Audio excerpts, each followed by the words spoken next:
جیسے کہ گو ہے، ہمارے ہاں تو حرام ہے، امام شافعی رحمۃ اللہ علیہ کے ہاں اجازت ہے، وہ اس کی گوشت یہ لوگ کھاتے ہیں۔ گو، یہ گو آپ نے دیکھا ہوگا کہ ایک یہ جو حکیم لوگ جس کے تیل نکالتے ہیں اور رسی سے باندھ کر کے ان کو رکھا ہوا ہے، وہ گو نہیں ہے، یہ حرام ہے بالاتفاق۔ یہ ہمارے بہت سے بزرگوں کو، حضرت اقدس بڑے آدمی مفتی سعید پالم پوری رحمۃ اللہ علیہ، لیکن ان کو بھی غلط فہمی ہوگی۔ آپ نے دیکھا ہوگا نا کہ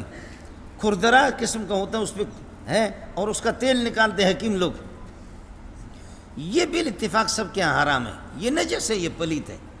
وہ جو گو ہوتا ہے یہ مفتی مظہر کے علاقے میں ہوتا ہے، اور ادھر یہاں سے آپ جائیں گے تھانہ بولا خان، وہ صرف گھاس کھاتا ہے، حضرت فاروقی صاحب وہ صرف گھاس کھاتا ہے، اور وہ اللہ کا خبر اس کے جسم میں ہوتا اسی شکل کا ہے، لیکن وہ گند نہیں کھاتا ہے، یہ گند کھاتا ہے، یہ زہریلا ہوتا ہے۔ اور یہ سانپ کے ساتھ جب لڑتا ہے نا،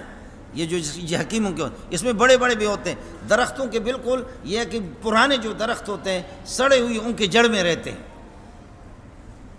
اس میں بڑے بڑے بھی ہوتے ہیں، سمجھے۔ اور یہ جو کراٹے جو لوگ سیکھتے ہیں نا، کراٹے یہ اسی سے سیکھتے ہیں۔ آپ اس کو جب یہ کہ بڑا سا ڈنڈا اٹھائیں گے تو وہ اس طرح کا، پھر آپ اس کو جتنے بھی ڈنڈے سے ماریں گے ڈنڈا اوپر آئے گا، اس کو کچھ نہیں ہوگا، اس کو کچھ نہیں ہوتا۔ یہ حرام ہے، یہ نجس ہے بالاتفاق۔ اس میں چھوٹے بھی ہوتے ہیں بڑے بھی ہوتے ہیں۔ اور یہ سانپ سے جب لڑتا ہے، سانپ جو بڑے سانپ جو ہوتے ہیں، بڑے سانپ وہ شیر کو اور چیتوں کو بھی ڈھیر کر دیتے ہیں، چیتے اور شیر کو بھی ڈھیر کر دیتے۔ بڑا جو سانپ ہوتا ہے اب شیر سے لڑ نہ سکے اور چیتے سے، تو پھر سانپ یہ ہے کہ ایسے سر اپنا اٹھاتا ہے، تلوہا کان رؤوس الشیاطین، تو پھر اس طرح کرتا ہے، اس طرح کر کے سانپ کی آنکھوں میں جب اس کا زہر جو ہے بالکل ایسے فوارے کی طرح زہر اس کی آنکھوں میں، تو وہ شیر بھی ڈھیر ہو جاتا ہے اور چیتا بھی ڈھیر ہو جاتا ہے۔ کوئی بھی طاقتور درندہ سانپ کے ساتھ لڑے، اگر سانپ یہ ہے کہ بڑا سانپ وہ لڑ نہ سکے، تو پھر آخری اس کا حملہ یہی ہوتا ہے کہ وہ اپنے زہر کو یہاں بالکل فوارے کی طرح چھوڑ دیتا ہے اس کے منہ میں۔ لیکن یہ جو ہوتا ہے گو، یہ گو نہیں ہے، گو کی طرح جو ہوتا ہے کھردارا والا جو نجس، اور جو میں نے عرض کیا کہ حکیم جس کے تیل نکالتے ہیں، یہ کیا کرتا ہے، یہ جب اس کے ساتھ سانپ کے ساتھ، تو سانپ جب کرتا ہے تو یہ اپنی آنکھیں بند کرتا ہے، پھر سانپ زہر سپلائی کر کے فوارے کے دو 2 مرتبہ 3 مرتبہ کے بعد سانپ کا زہر ختم ہو جاتا ہے۔ جب زہر اس کا ختم ہوتا ہے، پریشر سے اب نہیں نکال سکتا، یہ اس کو پکڑ کر اس کی توڑ دیتا، کمر توڑ دیتا، اس لیے کہ یہ اپنی آنکھوں کو بند کر لیتا ہے۔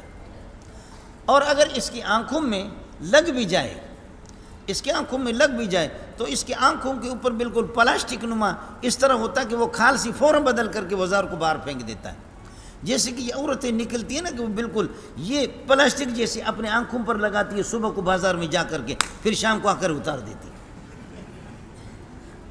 اب یہاں کے پٹھان بلوچوں کو، غریبوں کو کیا معلوم ہوگا؟ اس قسم کا فن اس کے پاس ہے، وہ بالاتفاق حرام ہے۔ میں اس گو کی بات کر رہا ہوں جس کو ذبح کہتے ہیں، وہ حلال ہے امام شافعی کے ہاں۔ چنانچہ رسول پاک صلی اللہ علیہ وسلم کو پیش کیا گیا اور اس کو بھون کر کے حضرت کو پیش کیا گیا، لیکن حضرت صلی اللہ علیہ وسلم نے فرمایا لا آکلو ولا احرمو، میں اس کو نہیں کھاتا۔ تو فقط اکل علی مائدۃ رسول اللہ صلی اللہ علیہ وسلم، حضرت کے دسترخوان پہ وہ کھایا گیا۔